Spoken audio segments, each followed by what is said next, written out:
Hello, everybody. This is Robert again with Dynamis Pod, and I am on this evening. I have a special guest, and his name is Conrad Boswell. He is the lead technician at Deacon's Garage, and he's going to introduce himself really quick to all of you, and then we're going to get into a conversation about the automotive industry and the repair side of it, and possibly delve off into a couple other different directions. So, Conrad, if you would, take it away. Hey guys, I'm Conrad Boswell, 42. I've been in the automotive industry for about 26 years now.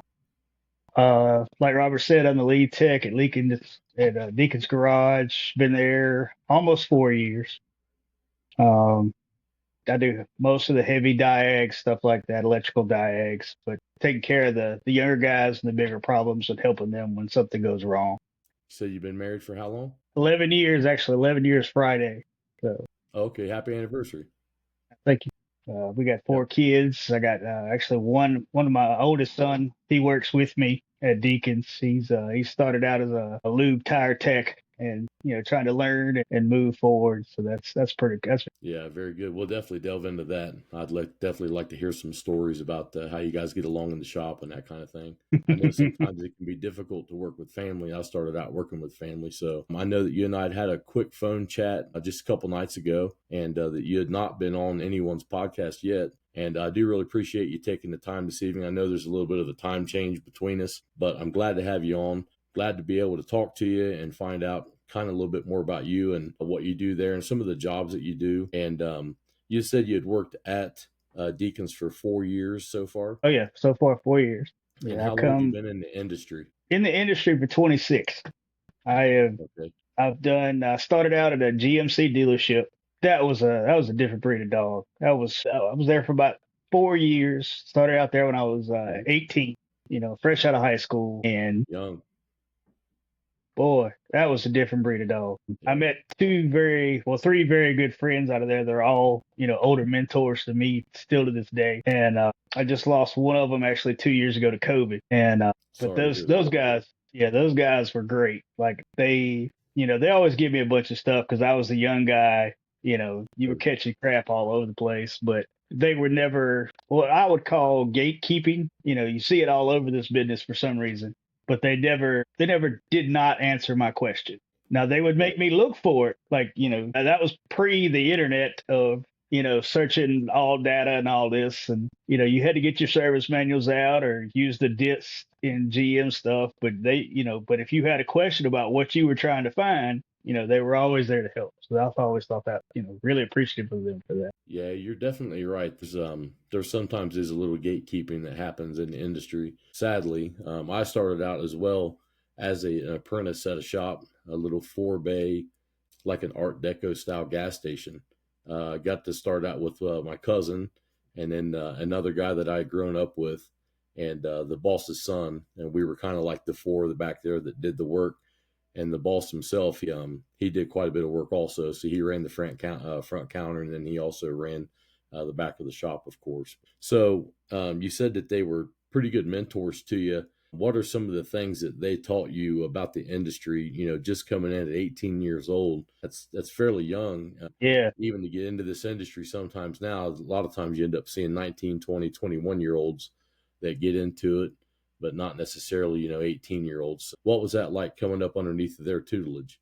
The gentleman that I lost in a couple years ago, his the I guess the way to go farther back is his wife and my mom were really good friends.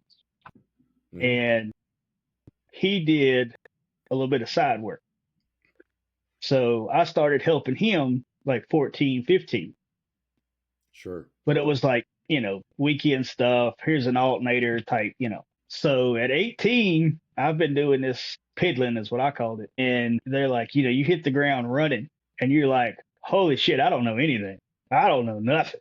It's a right in the mouth. Like you don't know nothing. But our then service writer, her name was Lois, and she knew that I didn't know shit. She, so she started me off. Brakes, tie rod ends, da da da da da. Tires out of the wazoo, but they never put nothing on me I couldn't handle. So even if I were Gotcha. doing something, hey, I got a brake slide locked up. How does this work? They pull me to the side with a torch and show me how to heat it up, get it out, clean it up, put it back. So they really, I guess it was really like having three big brothers around all the time. I was usually the one catching the blunt of the jokes, but it was good.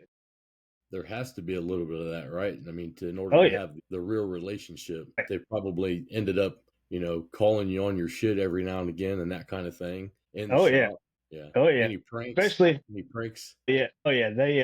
There was a guy which there was actually five technicians usually. We were the four that Hmm. stayed there together. There was always somebody rotating in and out, in and out. And Jeff, who was he worked beside me. He was one of my big mentors, and he was I don't want to call him a hard ass, but until you got to know him, he was kind of a hard ass. He was. But Hmm. anyway, some guy I can't remember if he got mad at Jeff or what he was working on, and he threw a wrench and it hit the bay door. Well, it pissed Jeff off. So they had words like it got pretty heated there for a minute. So I don't know if you call that a practical joke or not, but he took a grease fitting and screwed it into his toolbox and filled a couple of drawers full of wheel bearing grease. And that Hmm. was, yeah, that was not good. But it was always some hazing, nothing, nothing out of the four of us that ever got to serious words or anything. But it was always fun, you know. Unfortunately, the Yeah. owner of that dealership is what killed it. Like he was a dick. It was not good. So when you're saying that, as far as the management style or the ownership style, what were some of the things that were kind of like red flag to you? Maybe before you actually found out how bad it was, what were some of the things that maybe you seen that was going on at the dealership before you ended up getting out of there and going to the aftermarket? I had David Dunn, good friend of mine. He was one of the four, and he Hmm. left to go to a buy here, pay here car lot. But they had their own shop, and he called me up because this was in Alta Vista. He went to Lynchburg, which is about 35 minutes. Well, 25 minutes, whatever. He's like, hey, Okay. why don't you come up here and have lunch with me? I was like, I hadn't seen him in a little while. I said, yeah, I'll ride up there and eat lunch. So I meet him at the shop, and he's kind of tooling me through. And you know, it was really one big open shop. It was 10 bay, 10 lifts, stacked. Hmm. He was the only tech at the time because they had freshly opened. And they had a guy come in to clean the floor. They had, everything was really nice. And he was like, you could do this. He's like, this is not that serious. And I said, what do you mean? I thought because the GM said it was dirty. It was not kept up. It was oh Probably had a lot of engines and like old stuff laying around and kind of oh looked yeah, maybe a little oh ratty. yeah, yeah. This was 1999, and there was a box of carburetors by the front door. Carburetors, what's that? Yeah, that's exactly what I said. I remember asking my buddy Jeff, he had this big box of, quadrajets and Hollies and stuff. And I was like, you think that, I could take a couple of these and learn how to rebuild them. And Jeff laughed at me. He said, you'll never do it. And he said, don't waste your time. And, I probably should have, but, the other day I couldn't rebuild a carburetor if I had to. I don't think. Definitely not required now, is it? Not to do Yeah, line yeah, work or anything very, like that. very little bit. Yeah, yeah. My boss Pete tingles all that stuff now. He's a carburetor guy. But I realized that number one, this guy would hold like Friday. Everybody got their check on Friday. Bank Hmm. closed at 6. Dealership closed at 5. He'd hold your check till 5:30, so you may not get to the bank to cash it or deposit it, whatever. But it was Sure. little shit like that, just Cash flow. piddly dumb shit. Cash flow issues. Well, the sad part at that point, I don't think it was. Like Really. they sold they had a regular truck side. They did some used car stuff, and then they sold trucks to the state of Virginia, like VDOT. I mean, and there was trucks sold out of that place we never saw. Like so I think it was just like I said, petty dumb shit. Right. No, so like no safety, no safety Oh inspection, that type of thing. Nothing like that. yeah, and that was something that throwed a flag. He told me, I don't know how it works in Wyoming. We have the annual state inspections for your car, and you have to go through a test, da da da da, get your little license. And he told me I was making like $6 an hour, and he was like, Sure. "You get your sticker license." He said, "I'll give you $1 raise." Okay, cool. So I go through the process. Have to take the test, meet the state police, do an inspection for them, and get my license. And he comes out to me and he's like, well, he said, we'll just start you out with 50 cents right now. And I'm young, I'm naive. Oh, okay, that's how it goes. Okay. Well, then his dad, which was the original owner of the dealership, right? He was Mm-hmm. a great man. To this day, great man. And he comes in and he I guess George had told him that I got my sticker license. He comes in, he pats me on the back, he says, Conrad, that's great, man. He said, did George give you $1? I didn't think nothing about it. I said, well, Mr. Roster, I said, he only give me 50 cents right now, but that's fine. I appreciate it. Right. So he says, hold on. He goes up to the front to George's office. Now there's a very thin walls in this joint, okay? And I hear this man just start ripping like he's pissed. And couldn't tell you word for word, but I know he was hollering. And he comes back out about 30 minutes later. He looks at me. He goes, "You got your $1. You have a great day," and walked out. So, but Very Hugh was nice. a good man. He was a good man. So you said that your oldest son works with you there at the shop at Oh Deacon's yeah. garage. You had also mentioned we had a little like a pre-phone call, just trying to at least meet each other. You had said that you have another son that's is he active military? I think you said. Yeah, he's in the army. Yeah, he serves in the Second Infantry in Fort Lewis, Washington. So he's Okay, been, South Washington State. yep, and he's been almost 3 years now. 3 years. He's actually coming home for leave in 2 weeks. So he hasn't been home in like 2 years. So this will be the first That's got to time be good. yeah, we flew out there last year and spent a week with him, but this is the first time he's been home And in when two he's years. on leave, how long will he be on leave this time when he comes home? 2 weeks. 2 weeks. 2 weeks. That'd be good. Is he looking at re-signing, or is he going to be He done? Or he just re-upped for 4 years. Yeah, 4 years. Now after that four, I don't know how it's gonna work. sure. He's he's comfortable where he is, and he tried to negotiate to be stationed there, and he would re-enlist longer, but they can't Hmm. guarantee that. So it's kind of up in the Yeah. air, you Yeah, know. that's kind of tough for them to tie that down and say, "Oh yeah, absolutely, you're going to be here." Yeah, Sure. Yeah. At I least they told him at didn't least. at least lie to him. Yeah, that's what I told him. I said at least they didn't shoot you a line of shit. You ended up, gone. So Yeah. End up somewhere in Alaska or that's somewhere even right. worse. Yeah, you're in Siberia looking out the window. Exactly. So at work, what's a typical day look like? What kind of vehicles do you guys get come through there? What type of jobs are you used to doing? Usually, we're mainly, I guess you'd say mainly domestic. Chevy, Ford, Okay. Dodge, Honda, Toyota. As far as Asian, Lexus. The only thing we don't do a lot of Euro. It's just Hmm. nobody there is really.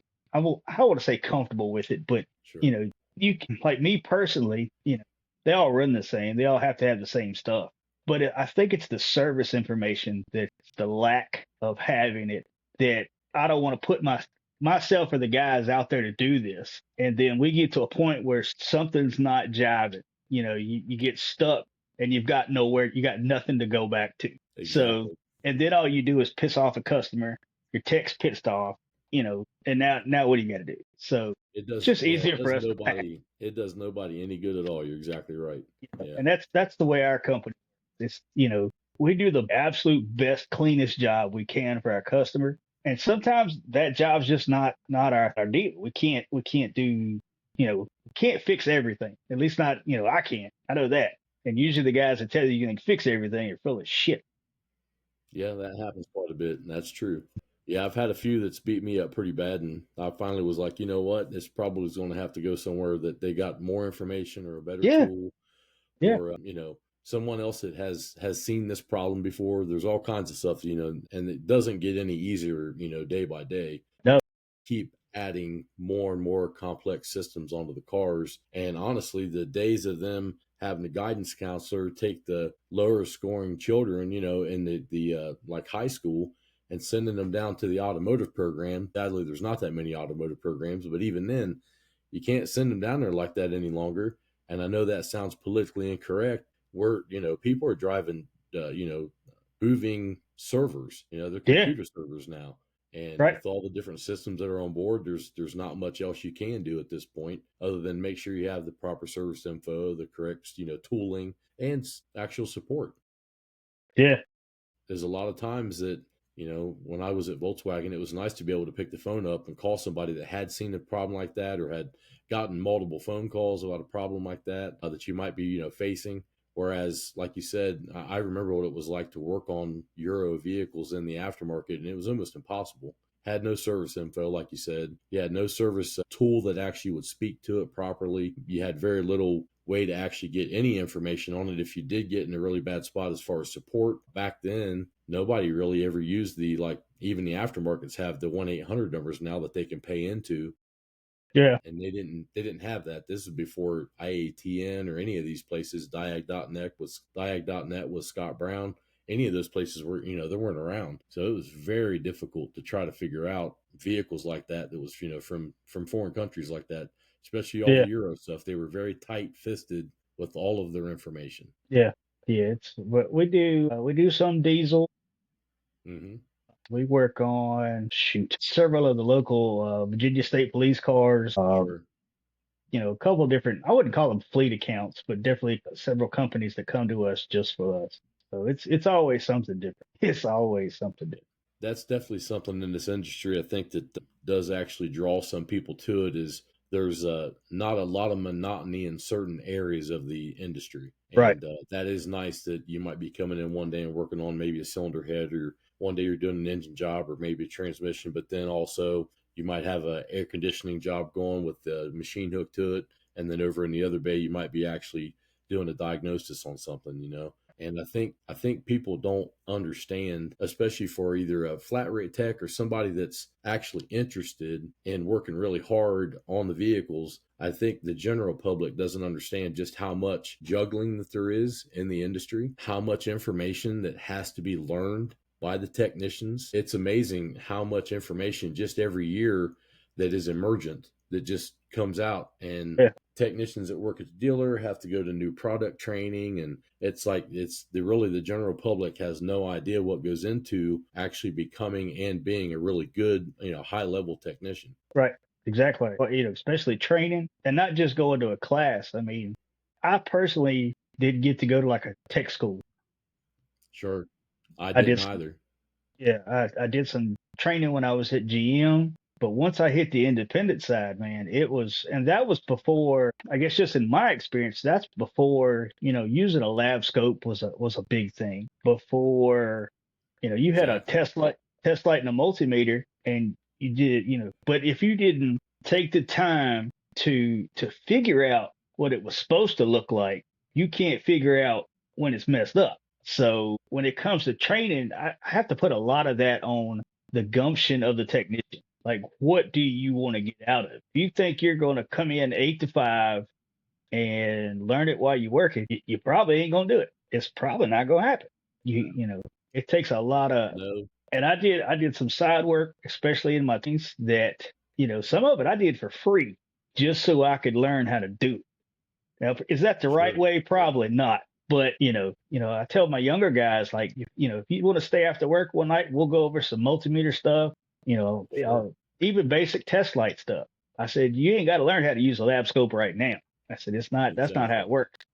So, but I put the That was training issue a lot on the technician. front and center. Yeah, yeah, like because I don't know about your experience, but I know mine is some of the guys that I've been in chops with that are older than me. I'm Hmm. 42 and I work with, and they're two great guys. They're both in their 60s and Right. they're ball joint tie rod end guys. And there's nothing wrong with that. There's absolutely nothing wrong with that. But, they kind of give me a little haze in there once in a while, like we're beating ball joints and you're riding around with a scan tool. You had every opportunity in the world. you know, Nobody stopped you from picking it up, figuring it out. You know, That's true. and, That and is if true. if the shops you were at, I won't even say wouldn't let you learn. There's no absolute way somebody can tell me you can't learn that. Bullshit. That's not kosher. That's exactly right. You had mentioned the younger guys that you got there at the shop. You get to do a little bit of mentoring with them, a little bit of teaching, that kind of thing. I How's try as that much as been? possible. It's been good. Like they're really receptive. I've got one guy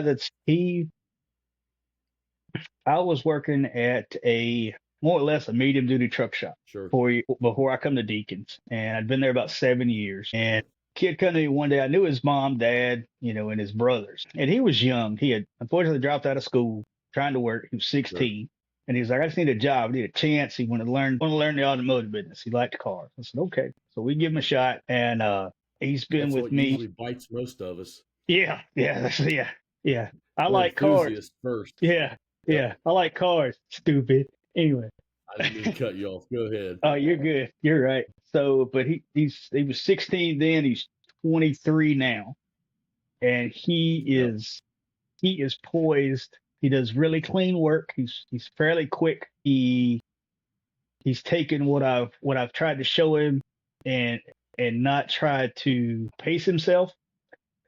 If that makes Sure. any Yeah, you sense, don't want to get out over your skis. that's right. You know, and I even talked to Jeff, personally about it. And because at one time he had kind of like a rock star mentality, look Sure. at what I'm doing, look what I'm doing. These guys can't do it. I said, wait a minute, bud. I said, eventually the humble bug's gonna bite you in the butt, and it did. It bit him 2 or 3 good times, and but he's a good kid.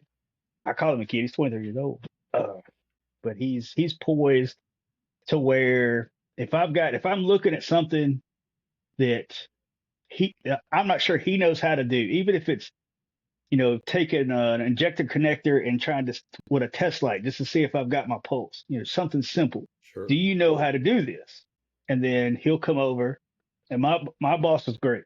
Well, my 2 bosses, they're great, and because if they see me doing that, they understand down the road he can do that, and nobody else has to be there with him. So he's learning as he's going, and it's been pretty cool concept. I've really enjoyed it. Now, some days I'd like to strangle a little shit, but that's That's the just younger. normal. That's just normal Yeah. because I remember being that way. I remember having the attitude and I can fix anything and all that kind of Oh stuff. yeah. And it's just not the way it is, especially young. I deal with youngins, I call them all the time, every day. And it's like the motivation, making sure they stay motivated, make sure they don't get demoralized, explaining to them that you're going to make mistakes. It's going to happen. That's perfectly okay. You want to make sure you're at least learning from it. And kind of like you just mentioned about having the I'll fix your vehicle for free mentality when you were younger. Education, it costs money, right? So That's right. sometimes if you volunteer for, something here or there, or if you get one that kind of kicks your butt, it's still, it's worth doing it. I tried to never turn a ticket down. That's right. Not saying I never did, but I tried my best to never turn a ticket down because at least I was going to learn something maybe I had never done before. And Exactly. I always found value in that because if I was able to do that and I'd done that enough that I could get to a place where there wouldn't be too many things that was going to stop me from getting further in the industry. Right. And I think that's something that's kind of missing. It's good that you've got some younger blood in the shop, some guys that you can hand off and say, here, this has a check engine light on it. I'm going to be, a bay away. So go at it and see what you can find. And I tell students quite a bit, what you're going to find out here in 9 months, that's just the beginning. Speaking of training, it's like I'm almost 50 and I still train. I still do stuff. I'm still looking at all different kinds of things and reading. And like you have to get disciplined in that in order to be better at what you're doing. Like you mentioned earlier, if you're only doing it for 8 hours a day or 9 hours, you're not going to get ahead. You have to do it like 20 hours a day for a very long time sometimes to get ahead in this industry. And Exactly. it's not easy, and I try to explain all the time it's not an easy industry. It's hard. It's hard on people. It's hard on their bodies. It's hard on their relationships. It's difficult to get into it sometimes. It's also difficult to make sure you're getting to a place where you want to be at in it, or if you want to work to a place where maybe you get poached out of it. I talk about that quite a bit. Our Yeah. industry, because typically it's filled with people that can use a measuring tape or use a dial caliper, or they can get on a computer and do some pretty whiz kid stuff sometimes. It's looked at by other industries, and they like to swing by and see if anybody's looking to get out of flat rate, which is another thing that at some point this podcast will be talking about quite a bit, because I'm actually a proponent of it in certain cases because I never made more money than when I actually worked flat rate. So, Yeah. and I'm sure that there'll be other things that get cut up and, oh no, he said he's for flat rate. Well, I'm for flat rate in certain cases, but I know that was when I made the best money. Now I was older when I got into it. I didn't starve to death when I was younger because I try to go into that a lot with our students. When you get in there's going to be a guarantee period. There's going to be Some places are 6 months, some places are a year. They're going to try to take care of you. They're going to try to mold you. They're going to try to teach you their ways of how they like to have things done. You're going to start off on a lube rack a lot of times, even though you came to school. That's going to happen to you. Yeah. Just be humble, take the opportunities as they come, and move forward with it. But that's really good, and it's commendable that you're in the industry, you've been in as long as you have, and you're also trying to make sure that the younger guys are coming up, and like you said, not gatekeeping, because Yeah. that can be a thing. Yeah. Definitely. Especially, Lynchburg is not a great big city by any means. Mm-hmm. So for the majority of my career, I was always astonished that more people didn't to get together in our Mm-hmm. business to I don't want to say hand out silver bullets, but Right. to just basically like, hey, like you said, like, hey, I've seen that problem. This is what I did. How did you do it? Sure. But it's always felt like you couldn't reach out because if you reached out, either next thing you know, they got off the phone. Well, this dumb butt called me. He couldn't figure it out. Da da da da da. It's Right. never made any sense to me. Do you think that the communication issues from years back, like without technology, that kind of thing, you think that had a lot to do with it? Like it's kind of a guild Oh, in a certain oh way. I yeah, mean, like I said, I didn't have any formal training, not younger. I went in and I was an apprentice for a couple of years at a shop with, like I said, and it helped me immensely. yeah, And then, of course, you move through, you get into some other places where you're working at, you get the opportunity to take a little bit of training. And then once you get that, and if you really like it, you kind of push for training in the aftermarket. I try to explain all the time. It's like if you're at a dealership, there's money tied to it. So you're going to get more opportunities to train sometimes, especially with yeah, manufacturer training. On the other side of it, if you're in the aftermarket, you may have to push a lot harder to be allowed to go to training, because a lot of places look at it as a net negative, and it's not a net negative at all. no It's sir. even though you have a person out and you might even have a little bit worse month that month, you have to be looking for the future and finding out and going, okay, well, I'm going to lose $2,000 or $5,000 this month, but that's actually going to grow exponentially over time. And I think a lot of people, they get myopic, they get real short sighted with it, and they don't Yeah, go, I should just do this now, bite the bullet, and invest in that person. And it comes down almost anymore to the trust issues, the things that happen between owners, managers, and shops, and the employees, and all that kind of stuff. For them to say, "Well, I'm going to go put $2,000 or $3,000 into a guy every 3 or 4 months," because that guy, I'm afraid that I'm going to get them too good, and then all of a sudden, they're just going to leave. They're not going to work here any longer, right? I think that ends up becoming another side of that balance. yeah. What's your But feelings on that? see, I guess most, like I said, a lot of my experience has been, reading service, manuals, uh, just experience hands on. And Sure. I didn't learn about like what is it, IATN or Yeah, Diag Network. IATN. Yeah. I Sure. didn't learn about Yep. none of that till about 3 years ago, because Sure. like I said, that goes back to the information not being shared among peers. And Exactly. honestly, me and my family were on a vacation and it was like a 7 hour ride. So they're all Sure. asleep. I wasn't even at that point like a podcast guy, but I was done with the radio. I said, well, let's find something. So we're at a rest stop and I start flipping through Spotify, I think. And I was like, Hmm. automotive network, and it pops up Sean Tippett, right? I listened to that guy for the next 6 hours and 12, 7 hours back. Hmm. And that's when I learned about, Scanner Dan, all this stuff that I had no idea was out there. And then, you go through and it's different technicians or his case studies, or he's talking to different technicians that are doing getting their butt kicked just as hard as you are. And Absolutely. then you realize, hey, wait a minute, I'm not the only guy in the game getting my butt kicked every day. And that was very, very great for me to, learn about. I went to ASTA last year for the first time. Awesome event. That Sure. was that was a, that was a true game changer. Like that, and I'm going back in September. Very nice. It it's just there was so much more out there, and the Facebook groups, the different podcasts. Just listen, especially Jeff. I really like Jeff. because he's to me he talks more. It sounds dumb, but it talks more of my level. He'll tell you he's not the great big techie guy. He's not Paul Danner. He's Sure. not Matt Manslow. But he knows what he knows, and he's clean about it, and he does it well. And so I respond to him and the way he talks to people because he puts it out there to better what not it ain't gonna affect me or you so much, in the next type of 10 years. But my young guys is Sure. what I worry about. I don't want to see them get their butt kicked for 20 years, not be trained, have to, do it the hard way, and it should be that way. It just should be. No, not with the advent of all this different technology now.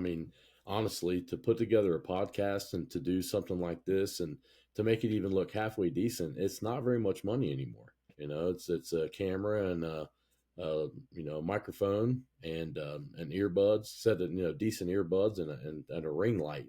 That's it. Yeah. The production cost of doing any of this kind of stuff has come way down. So there's really no reason for anyone out there. My students now, they're like, well, you want to do a podcast? I'm like, yeah, why not? I stand up and speak every day now. I take you out in the shop and we look at different vehicles and we scan stuff and we use oscilloscopes and I'm teaching you how to, do work with Ohm's law and the reasons why we, need to know that. That's one of those things where I didn't know that for the longest time when I worked on vehicles because I didn't do electrical when I started. Right. I was doing mechanical stuff. So it was probably 8-10 years before I really got deeper into auto electrics, and I was always afraid of it. So it's like now it don't cost that much to go out there and do this. Yeah. And hopefully with doing this and opening up some more doors for not just the automotive, but other things that, I want to bring to the forefront. And in this industry, about the industry. I've worked in every single position you could possibly think of inside of a dealership, on one side of the counter, on the other, in the back, at mom and pop shops, at chain stores. I've done quite a bit of different stuff. So I want to try to bring some of that experience out to the forefront. So those who are looking to get into this industry, they know what they're getting themselves into. It takes a very dedicated and passionate person to do it. And I still say to this day, and a lot of technicians would probably recoil at it, but the service advisor position, probably one of the most difficult positions in the dealership because you're the information hub around everything. All things revolve around you at that point, and it's so difficult to make sure that your parts are where they're supposed to be at and they're coming. You got to talk to the parts department. Your salespeople are always beating you to death because they got to get a car done. You got to keep them out of your shop because they're back there trying to get into a car that's on someone's lift. I've seen that a bunch. You have to deal with the service manager. You got to deal with the other service advisors. You have to talk to 15 to 20 customers a day, and that's if you only did 11 cars that day. There's multiple phone calls, multiple things that have to happen. You almost have to have your hour lunch that day when you're that kind of position, because if you don't, you will drive yourself insane. I've seen people do it. I did it for approximately 3.5 years across a bunch of different brands in the beginning, and then ended up at Jaguar Land Rover basically doing it also. And it is not fun. It's a lot of hard work and a lot of training and a lot of being able to speak to someone who's wearing a pair of bibbed overalls all the way to someone that's wearing, $2,000 or $3,000 suit. You have to be able to kind of, the kids nowadays call it code switching, like being able to talk a little slang or being able to talk to, whoever. You have to be able to do that when you're an advisor. If you're a technician, the nice part is a lot of times, and sometimes I'm sure guys that get on to the front and they're talking to customers probably wish, like, man, I wish I was just working on a car again, because that was a little easier sometimes. I was only dealing with the problem. I got to work the problem, and then I got to ship the car, and I got to bring another car in. It's hard and it's easy all the way back and forth across both positions, right? There's a lot of people that they don't understand that, and they don't know what they're getting themselves into sometimes. So hopefully with this and being able to reach out to other voices that are in the industry, I'm hoping to bring that to the forefront where people can see it and go, oh, okay, well, I'm enthusiastic enough that I could go do that, and I want to do it and get into it, because it's dying. It's definitely dying. I don't see it recovering anytime real soon. And I'm hopeful. I seen the post that you put in the group. I'm very hopeful, because there are people that are doing their best and trying to bring it back, trying to resuscitate it to a point where people can get out there and do this and go and do the trainings and go, possibly to school and go and be the apprentice, all that kind of stuff. Because it's going to take everybody. It's not going to be one place or another or pitting each other against each other, that kind of thing. It's going to take every single person to actually make this thing turn around. Oh, 100%. There's just too many industries now where you can go make quite a bit of money and you don't have to break your back, or you don't have to worry about being proud about, your job being done and taking pride in your work. You can go work a warehouse job, or you can go be an IT person. And not that they don't put that type of, pride into the work, but it's a little easier sometimes. And it still pays really good money now. Yeah, you're right. And there's, I think, unfortunately, I think we talked about this the other day. I think the investment is hands down. I think it's more now than it has been in the last 10, 15 years, because it's not, Absolutely. it's not, I can go buy a set of sockets and some screwdrivers and make it happen, and, No, it's not. and I try, especially my young guys, they'll go run into that tool truck like that guy owes them money. And I'm like, guys, chill out, because you'll be $10,000 in debt and won't bat an eye. And I try to teach them to be smart. Don't go on there and buy. You don't need, if you're changing oil, you don't need a Zeus. Okay, you don't need that. No. Yeah, just stay. You don't need 14 sweatshirts. You don't. Yeah, that shit kills me. But Yeah. I had some issues like that when I first started out, because I thought, well, I'm a technician now. And back then, I mean, if you made $500 a week, you were doing pretty good. oh yeah, you was Even killing. gross.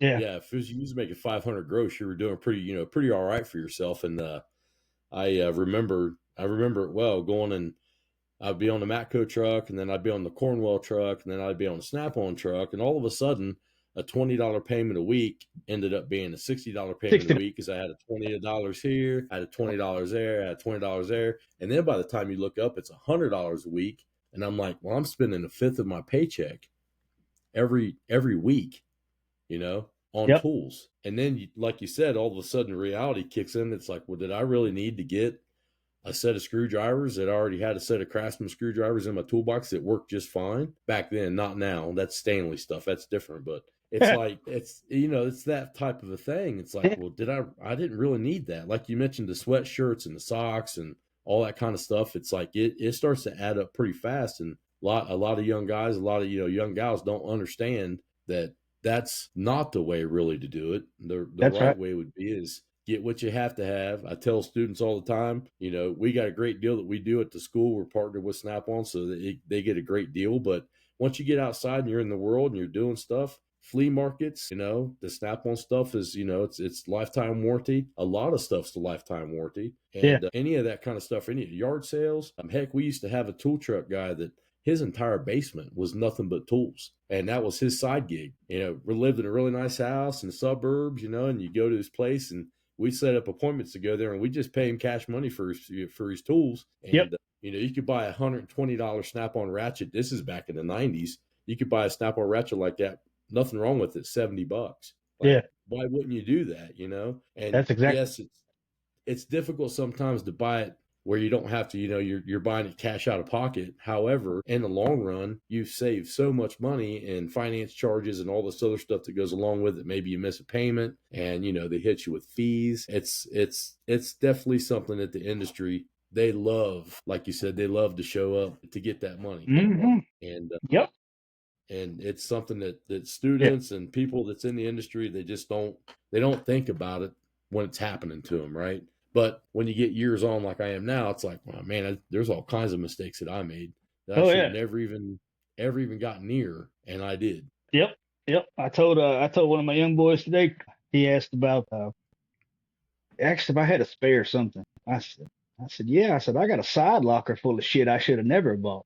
I said used it once, borrowed it, and I was like, well, man, I did that. I'm gonna need that tool. So you go spend $400, $500, $600 on something. And guess what? Yep. It sits there and collects dust for the next 4 years because you never touched it again. Exactly right. Yeah, we always use the 3 times rule. If I had to use it 3 times and I had to borrow it from somebody 3 times, I should probably own one. That was my be 3 times in a month or 3 times in 6 months. But even then, if it was 3 times and it seemed like it was recent, It's like, yeah, you probably need to go get something and something at least like it, Right. that kind of thing. Yeah, that was my mentor Jeff. It was his rule. If we borrow it twice, buy it. Yep. And then I guess I was on a tool truck, like I said, 18, 19 years old. And I asked the Snap-on dealer that I still deal with today. I asked him about a price on a set of wrenches. And Jeff Hmm. looked at me. He said, do you need them or do you want 'em? So what do you mean? He said, you asked for how much they cost, then you don't need them. Yep. And I was like, well, touche. I still bought the wrenches, but Exactly. I was going to say, you're sitting there saying that, and I'm getting nostalgic. I'm like, man, I remember when I bought my first set of flank drive long yeah, pattern Snap-on wrenches. I thought I remember was it's a cat's meow, $360. boy. Yeah, Heck thought yeah. I was Well, a if you cat's bought meow. those, I mean, if you bought those, you could fix any car in the entire shop, right, Conrad? That's how I Exactly. felt. That's right. If I If had a it's set of that, long pattern Snap-on wrenches, man, I tell you what, the entire world was going to change, that's and right. This it was did. going to I had to blow I had my. to pay them off, Yeah, that's right. All it did was piss my wife off. but First it wife. sure was fun. Both Yeah, parts. I mean, it sure was fun, it's. having them and But pissing the wife off too. that's right. Like my wife now, she knows. We can edit that out. We can edit That's that right. out later. My wife knows now. Like if I come home with a beach towel or a hoodie, what'd you do? How many thousands of dollars did that cost, Conrad? Yeah, yeah, that's right.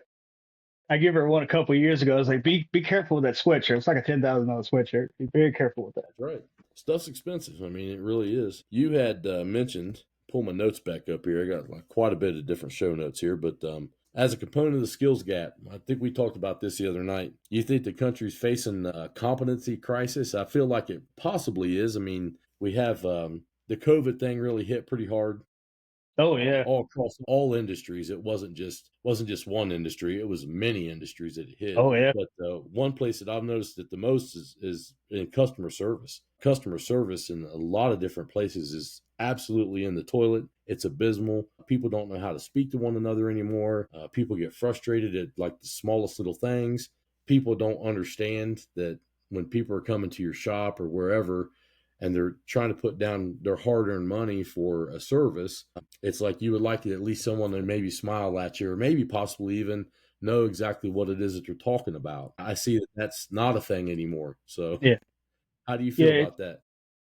It's become, and I'm gonna give my one of my owners, Eric. He's basically our service writer, service advisor, all wrapped up in one. Sure. And he is, when it comes to face-to-face interaction with a person, he talks to them like they're people.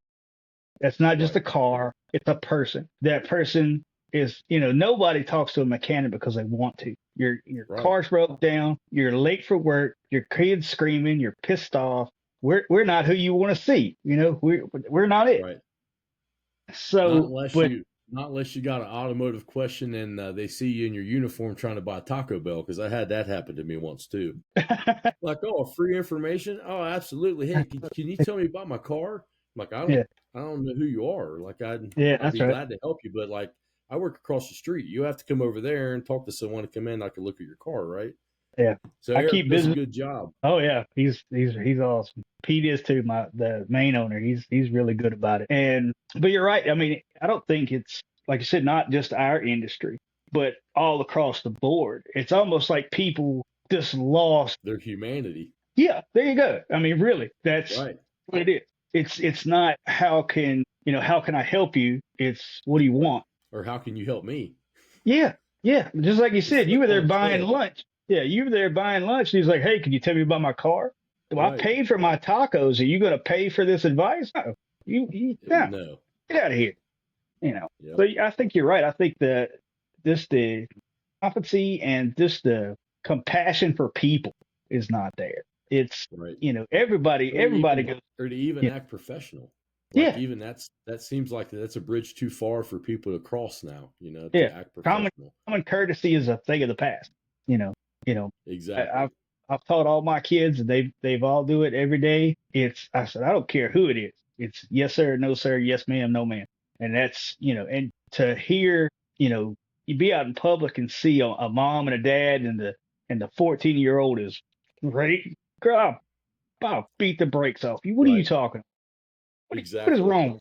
Yeah, people are definitely a lot more frustrated than normal. I was picking some things up at Walmart the other day at the customer service counter, and lady, she was probably had her hands full with a couple kids. They were pushing her buttons pretty good, and I seen her. She got on one of them pretty hard and slapped the kid's hand, and I was like, "Oh shit!" You don't see that ever anymore, And it wasn't like she didn't she didn't hurt the child or anything like that. But I was like, "Well, that's." I remember what I used to get. I mean, Oh yeah. if I was out in public and I didn't, if I acted up, they were perfectly happy to whoop my ass. My mom Yeah. definitely was. She Yeah. was the Right. disciplinarian of the family, Yeah. and you didn't step out of line. She was 5'2" and all from all Kentucky that ever came up. She was perfectly happy to hit you with a switch or whatnot, and that's That's right. it's made me into the person that I am today. I can say that. Yeah, I agree.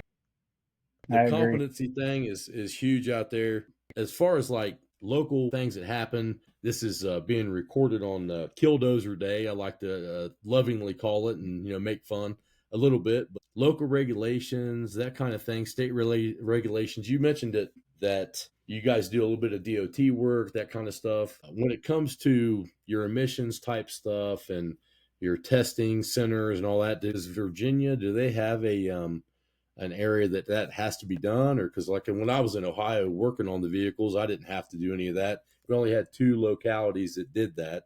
That was Dayton, Ohio, and Cincinnati, and we never really had to deal with it in the Columbus, Ohio area. But how's Virginia look on that kind of stuff? Or do you guys kind of keep one eye towards what the government's doing or that kind of thing? Yeah, more or less. I mean, we don't have emissions in our state. We have a yearly safety inspection. You have to get a sticker for It's Ohio basically used to do that. Basically good brakes, your front end's not ready to fall off, you can't put your hand to a fender. And the Democrats here have in our state, because we're called the purple state, we have a Republican governor, but the whole rest of them is Democrat, so it's very entertaining. But the state government has tried to several times to get rid of the state inspection. But I don't think they gather like how many people on just a yearly basis, other than getting an oil change made, take their car to a mechanic and say, "Hey, can you look this over so it's safe?" Right. Yeah, exactly. There's so many rolling piles of crap on the road now, and we have to, they have to get stickers, but they'll be 2 years out, The POS Express.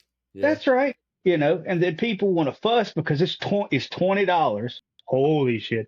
It's $20, takes about 45 minutes an hour. And they're like, I shouldn't have to do this. Well, my problem is your car, if it wrecks and kills you, that's on you. That really doesn't bother me. The problem is you ride on the same streets as my kids, my wife, my brothers, my nieces, my nephews. Exactly. So I don't want your flipping wheel flying off because your ball joints fell out and bust their car. It's again, we go back to common sense and just common decency. Like if you're going to roll this pile of heat down the road, at least make it safe enough to wouldn't kill other people. See, and that kind of thing, it conflicts me because I'm real big on, I don't want the state to tell me to do anything. I want them to leave me alone. I'm almost to the point now where I'm just like anarcho-capitalist. Like just let me make my money, let me take care of my family. Don't ask me for shit. I've never come to you and asked you for something, so I don't want that same thing to happen to me.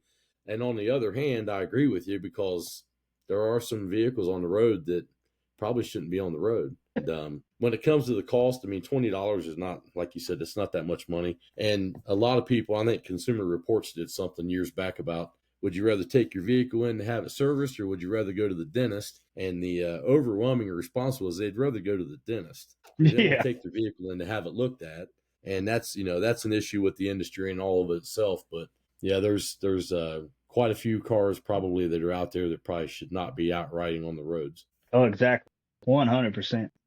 But, that comes down, you have several customers over the last 3 or 4 years that have come into some big money tickets, time machines on 3.6 Chryslers and stuff. And they're like, oh, well, if you look at your oil change sticker, you're 7,000 miles over an oil change.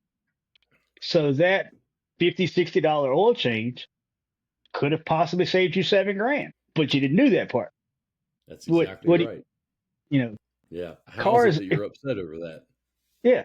Like you did this. The car didn't fail you. You failed the car. That's what happened. You know. That's very true. Yeah, people And don't realize it. Just like we talked about earlier about how complex the electrical systems have gotten, we don't realize, and a lot of people, even some technicians, don't realize just how much the tolerances have changed inside the engine. The engine oils have changed. I mean, just over the last 20 years, we're oh dealing yeah, with like eight weight oils now. yeah, 0 weight oils, 0 8 weight, 0 16 weights. So there's quite a few things technologically that's changed on the vehicle that you can't let an oil change go any longer. You might have been able to get an extra 1,000 miles here and there. Once it's wore out, it's wore out. And if you got metal parts touching metal parts, things are going to come apart and not such a good way. I think they call that a rapid unscheduled disassembly, right?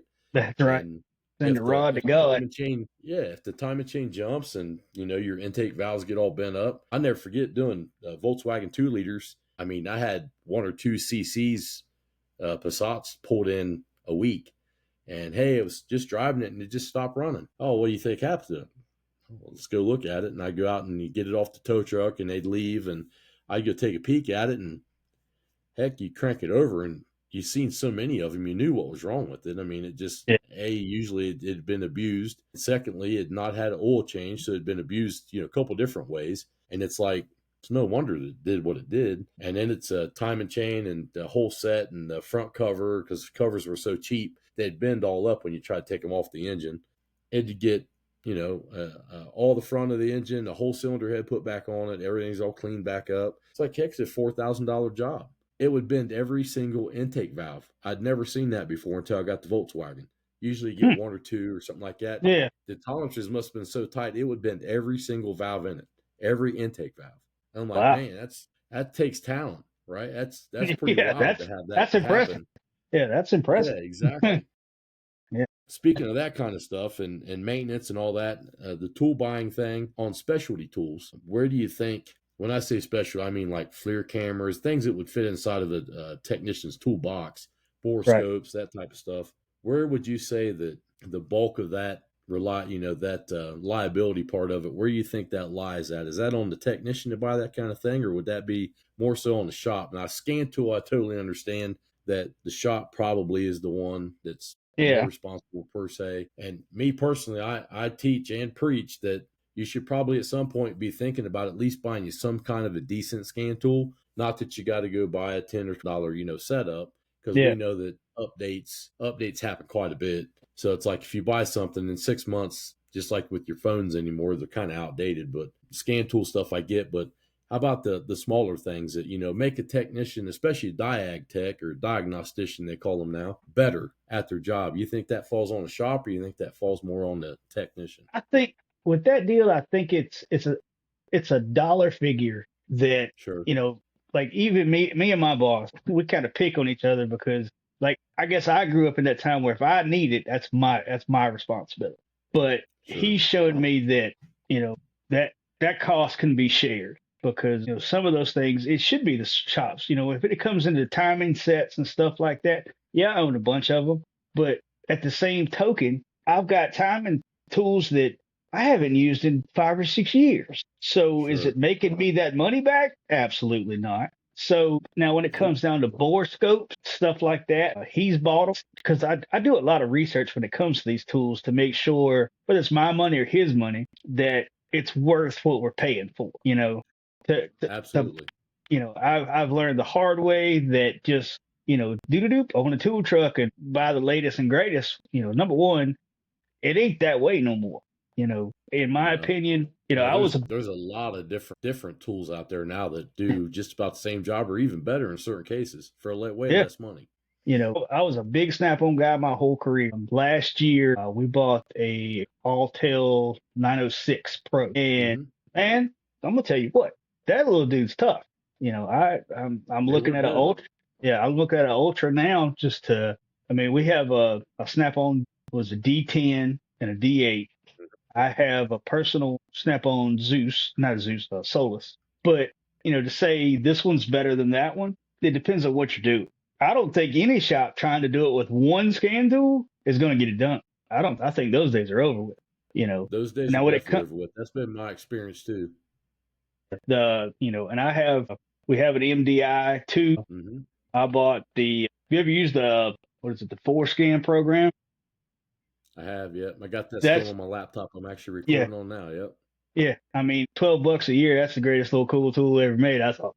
But there's stuff like that that I didn't know about. Like I said, until my last 3 or 4 years with the Sure. podcasting and learning, paying attention, just listening, and really eye opening. I mean, a good Snap-on mid-grade scan tool is what, $3,500, $5,000, where you can get Yeah, this they've all come way tell. down in price. And now you talking a Zeus Plus, you're talking 10, 12 G's easy. But like that little Alltel 906, it's $1,500, and I Yeah. haven't seen anything I can't do with it yet.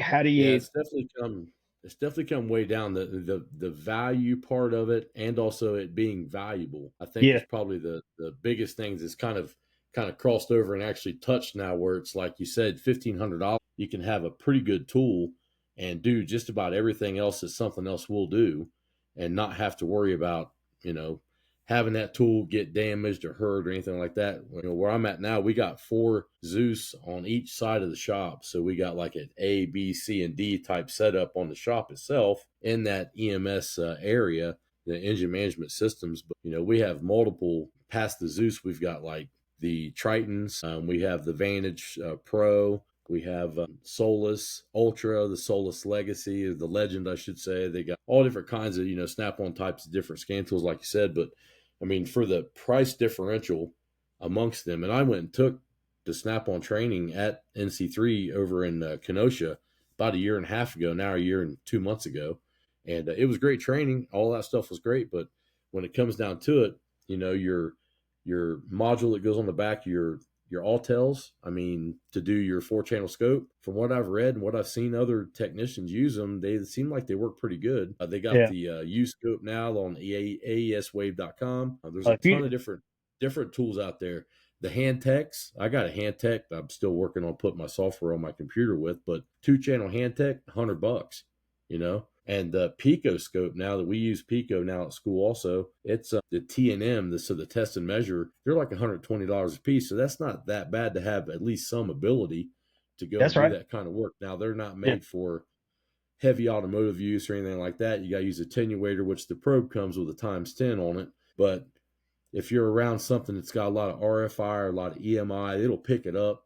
But there's still things that you can do to at least get your waveform that you're looking for. The tool prices on different stuff have come way down, is way more reasonable now than ever has been. It's pretty amazing, actually. I've had the yeah. top down Phoenix Smart Tablet Plus with the MDCI box, I think they called it. So it'd program. I never got to use it for programming. Once I got to school and started teaching, I started taking some of the tools that I had and started moving them. There was no reason for me to keep them. So Right. I sold Pico Scope.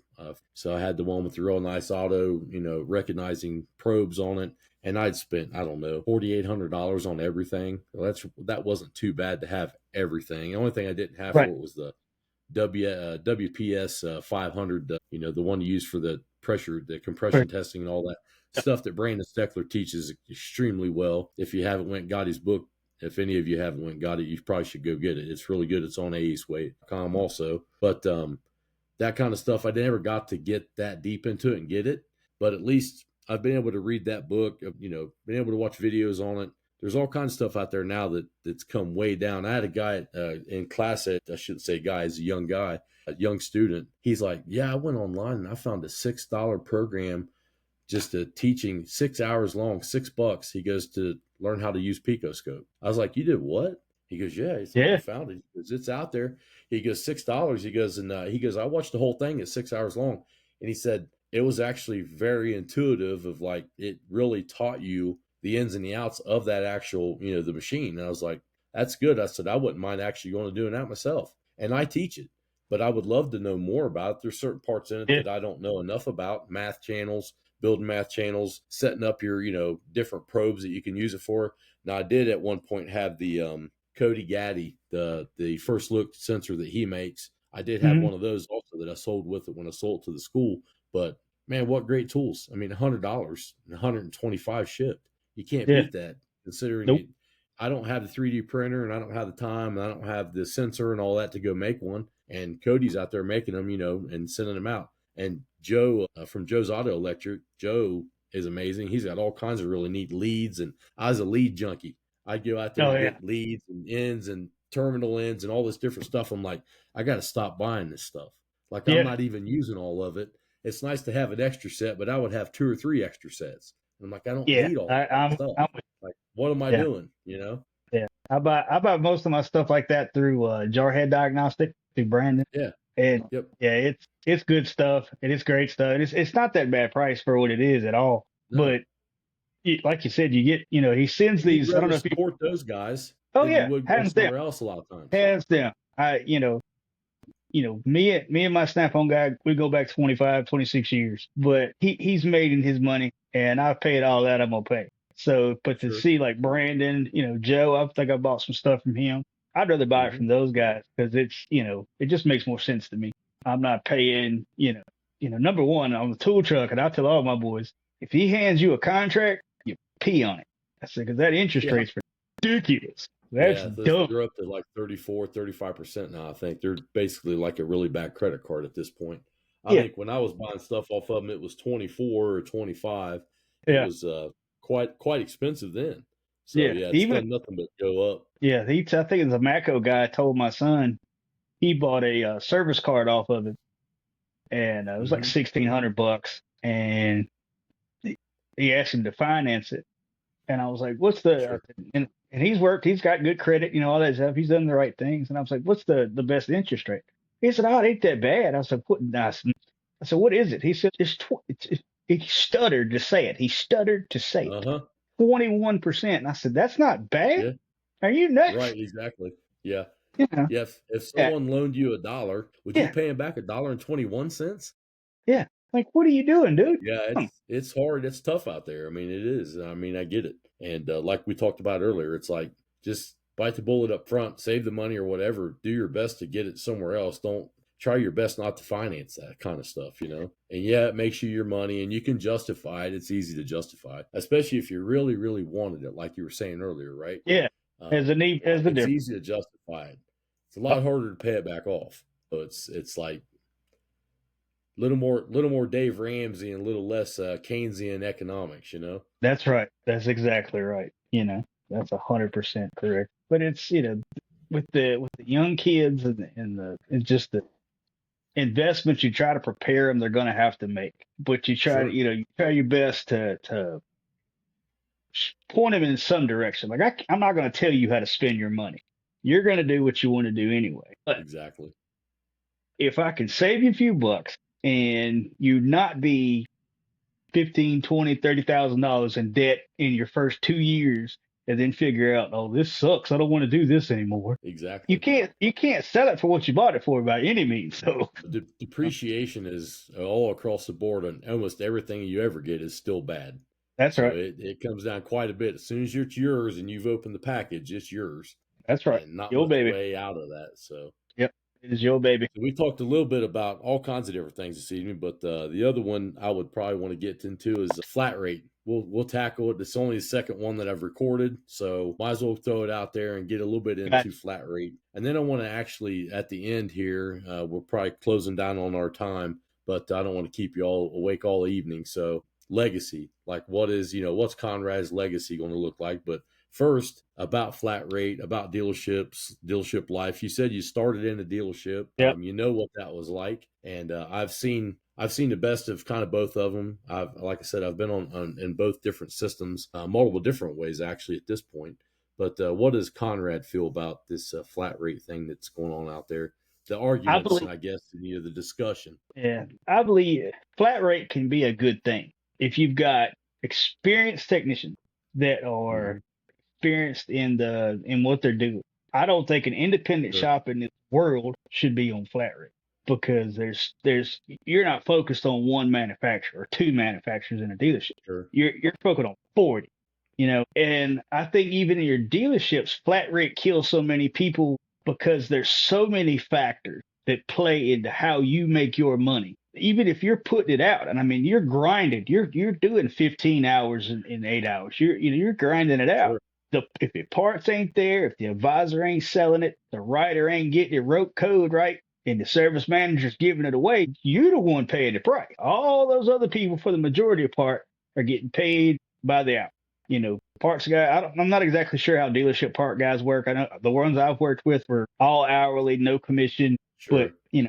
that's just I've my seen it experience. both ways on their side too. I've seen where they usually get like a salary plus and that kind of thing. And Yeah, yeah, they get that, especially if it's on outside sales. If it's someone that comes in, it's an outside customer, they would get, any of the upsell stuff, whatever it is, that they would get that. On the internal side, they would get paid, hourly, or they would get salary per week, that kind of thing.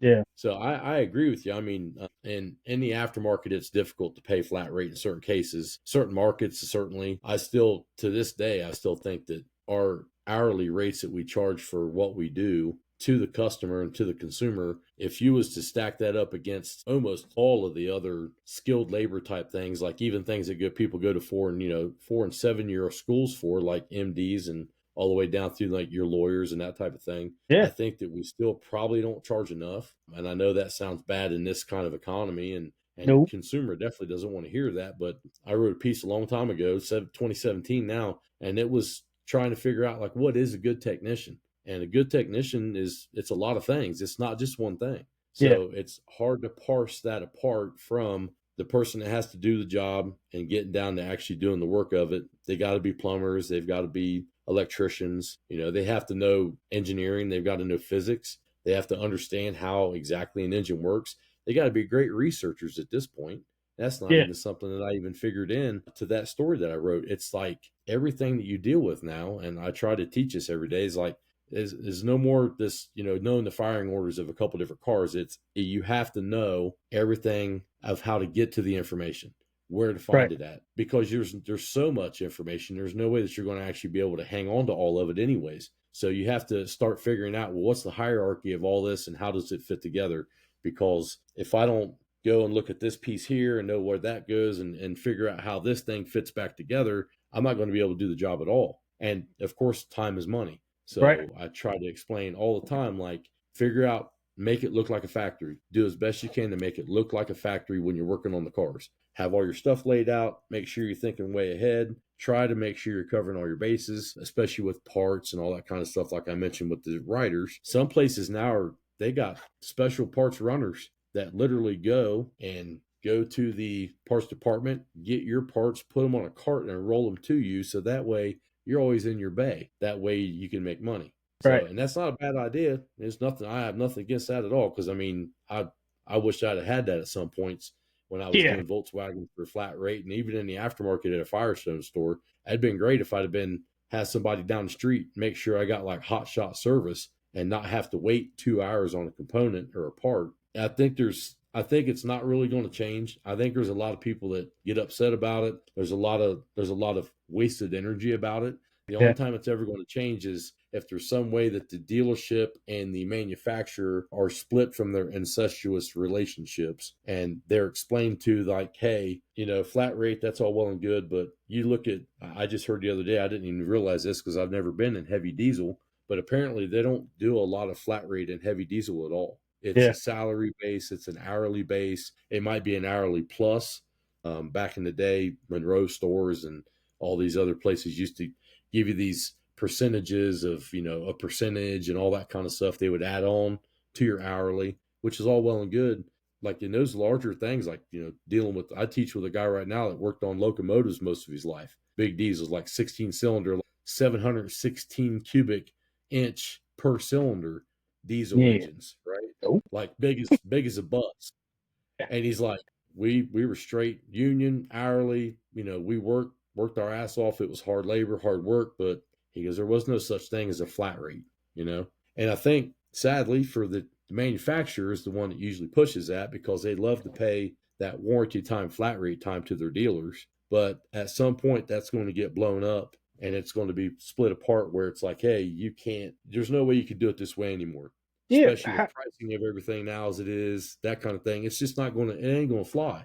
So it has to go away at some point in some way, shape, or form, or fashion, right? Yeah. Because that was my biggest fuss. I guess no, I would say is with flat rate, especially for a dealer tech. It's not fair. You can't tell me the job that you're whether this I don't care what you do. If it's a water pump and it pays labor time's 4 hours, warranty time's an Right. hour and 9. What Right. it still takes that guy, if he's on, time on target, even if he does it in 3 hours, he's still lost money. Now, Yeah, I'm sure, he's given the company, he's given the customer money, he's giving it away. Exactly right. yeah, and that's not fair to him. And I'm sure, I'm not putting every dealer in the bucket. I'm sure there's dealers Right. out there that take care of their technician. I'm sure there is, I but worked at one. how many are not out of the whole grand scheme of things? How many guys are putting in, they're knocking out their 40, 50 hours, 60 hours a week. And then when it comes to seeing their labor time, oh, you did 38. What the hell? Exactly. No. And Yeah. oh, man, Quite the I'll tell you, discrepancy. yeah, that pisses me off because I mean, it's like, if you worked in any other industry, whether it's, construction, HVAC, plumbers, Hmm. the guy that's doing the work is getting paid. He's not coming to work for free. Exactly. So, I call, I'm not the big handy guy. Like if I got a plumbing problem, I call it plumbing because I don't want to mess it up and have to pay him twice. So, how is it fair if I had a refrigerator go bad and the guy has to come out here and fix it under warranty, that guy's still getting paid. So how is it Exactly. fair for an auto technician to do, like I said, go back to the water pump? It's 4 hours and you can do it in three. Great. You made an hour, but guess what? You're getting paid 1.9 because that's what GM or Ford says your warranty time is. That's bull. That's 100% bull Exactly. because the guys that are setting these ideas of warranty times and what it takes, they ain't doing it. No. They could, they And could fix we a were ham always sandwich. told, and exactly, we were always told and taught that, and this comes from a long time ago, but it's like, the vehicle's already on the lift, it's set up, your tools are laid out, they're hand tools. So that's where you get a little bit of some of these jobs where they might pay 5 and the book time was like 7, or that they might do the opposite of that. So it's like, you might be making 2 hours on it, right? Like Right. that's where sometimes you'll get that little discrepancy that where you as a technician actually make out on it. But for the most part, it's pretty dead on. It's not, not like you're going to make a ton of money on it. I never forget the very first Volkswagen water pump that I did on that little 2 liter. I did it on a weight. My service advisor, he could sell ketchup popsicle to a woman wearing white gloves. I mean, he There you go. sold everything. And he's like, yeah, it's on a weight. So they're going to go ahead and hang out. And I'm like, it's hot. Like I'm doing the maintenance on it. Like he's like, he's like, give it a little bit and then go after. Go ahead and get it. I was like, okay. So, but they paid, I don't know, about 4.5 hours. And it's like that job, same thing. It's that job as warranty is about 1.9. Yeah. So I timed myself on the very first one I'd ever done, and I did it in about 2.5, like you're saying, 2.5, 3. By the time you're cleaned up, ready for another car to come in your bay, is how I always did it. Like I wanted to make sure, and I didn't slack. I wasn't moving slow. Like I was trying to go, go, go. But at the end of the day, it's like if you do a bunch of those like that under warranty, like you mentioned, you can't make any money doing that. I'll Mm. never forget trying to get a guy to come and leave his position at General Motors and come to work with me at Volkswagen, where their warranty times actually paid pretty well. And that dealer that I worked for actually took care of their guys. They made sure that they made money. We had a good system actually set up there. Not much politics. Guys are there all day. They were there to work, and they busted their rear ends. But I'll never forget. I went over to talk to him after work one night, and he says, "Man," he goes, "I'd love to and everything." He goes, "First off, I hate German cars." I said, "I understand, facts. I get it because that wasn't something that I necessarily thought I would ever worked on, to be honest." But then he's like, "But I do have to do something." And I said, "Well, what's going on?" He goes, I'm doing these 3.6 liters for these, new piston slugs and new rings and everything, and these things because they're all burning oil. He goes, but the problem is that they used to pay 16 hours, and he goes, I was already giving him an hour doing that job. That was 17 hours he could do it. That's as fast as he could do it. He was a GM world class technician. And he goes, I just can't do, they want to pay 13 for him now. I'm like, they want to pay 13 to pull the engine out of the vehicle and put new pistons and rings and all the seals and necessary gaskets and make it run again? He goes, yeah.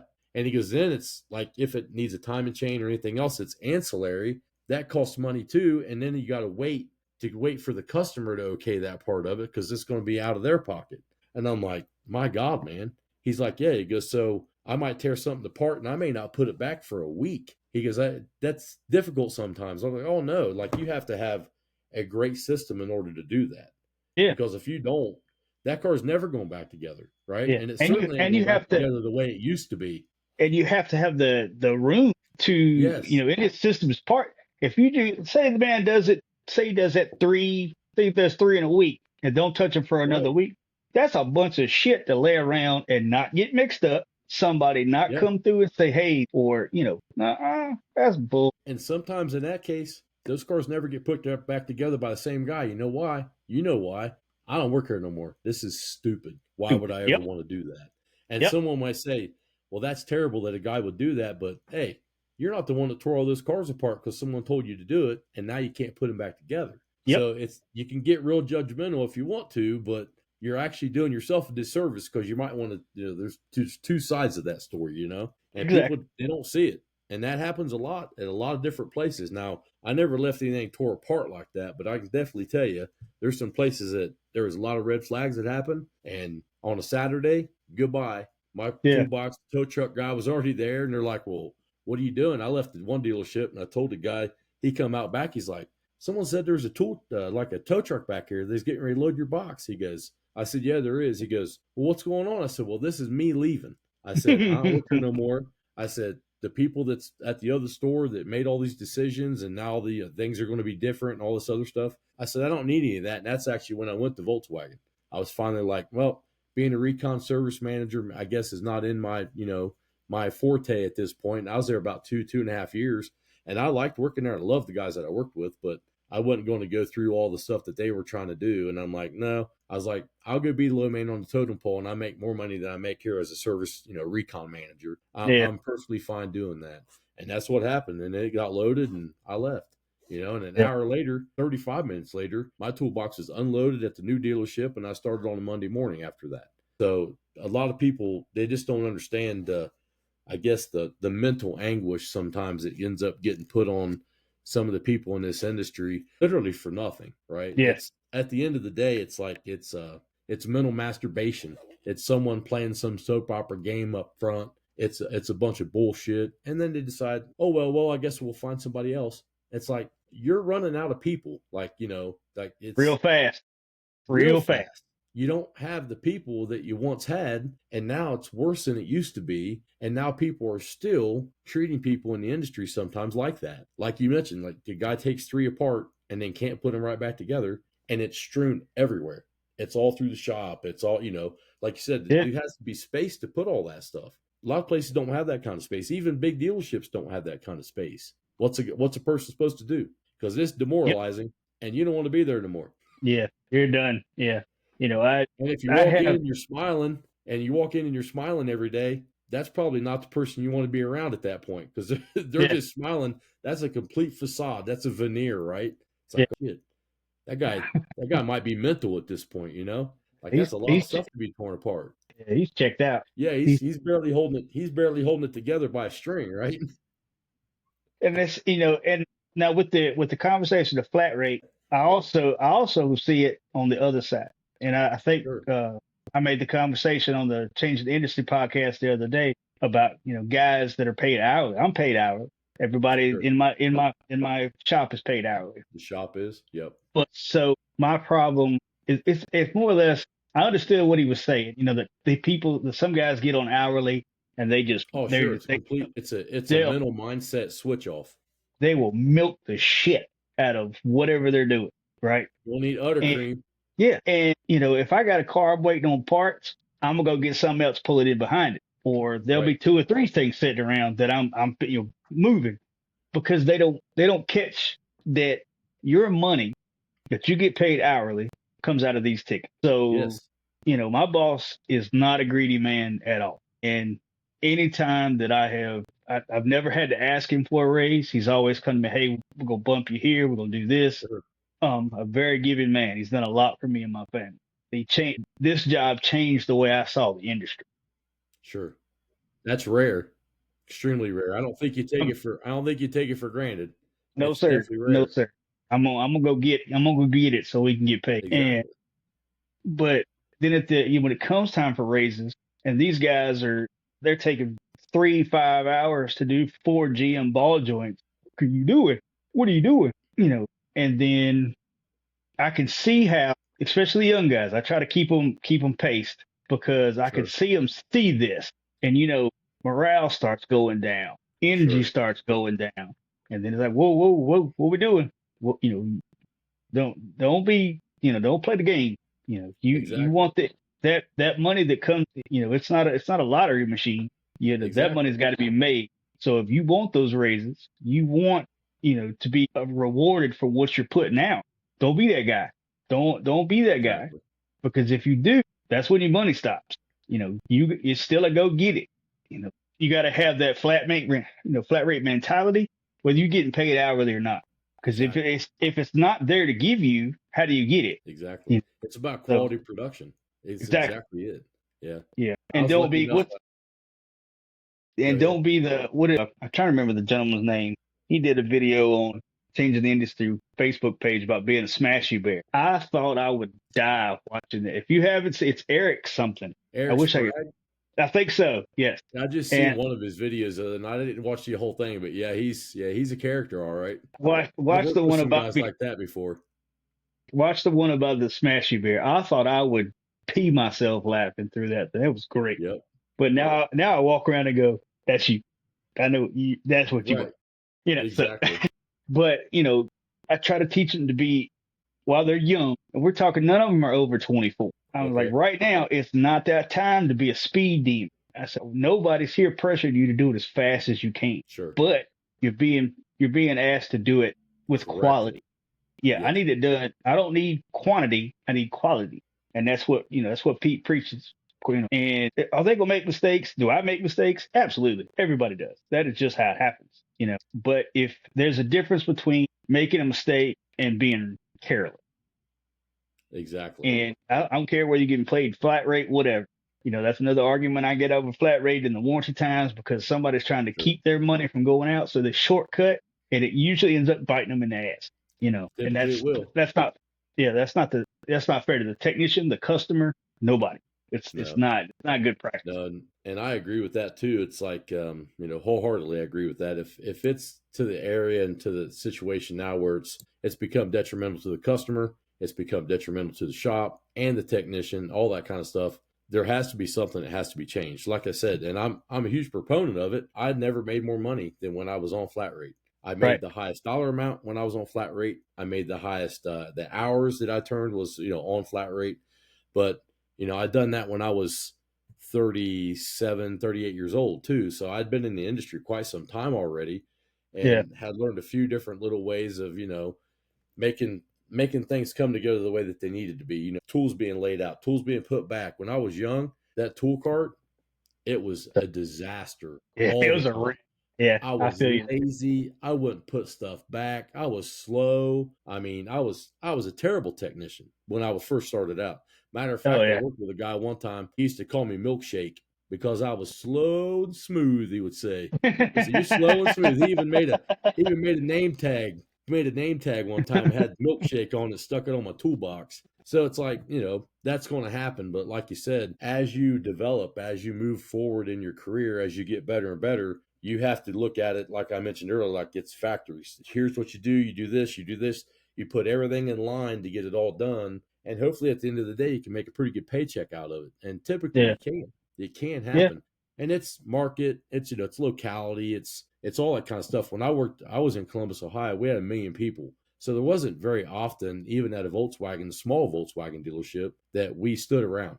We usually had work, and usually it was pretty good work. It wasn't terrible all the time. There was motor jobs happening, there was clutches, there was transmissions, all this different heavy stuff also, and the 2 liter turbo, turbos, timing chains, cylinder heads, all that kind of stuff. We were doing all of it, but for the most part, like we kept moving and we were never really slow. So it was a good environment. 14 bays, we had 10 techs. 2 of the bays were flat bays, so that really I just pulled my stuff in, looked at it. If it hadn't sold on the first car yet, I pulled another car in underneath of it, laid a fender cover on top, and started looking at it, kind of a flat bay. And then if that car, either one of them hadn't had anything going on with them, I'd pull a car in behind the other 2 and I'd Yeah. pull it sideways. And I tried not to block anybody in. And I'm sure I was an asshole to some people. The younger guys would always come over and go, "Hey, do you mind if can I get the keys, or can you move that car that's behind your bay there?" And I'm like, what do you mean? Well, I can't get this car out. And I'm like, hey, you got a country mile over there. What do you mean you can't get the car out of the bay? Like, here, I say, give me the keys. Give me the keys. Hurry up. What? I'm like, give me the keys. And they go, well, okay. And I'd say, now watch. And I'll go get in and I'd move it. And then I'd just back it out. And that would be it. It'd be done.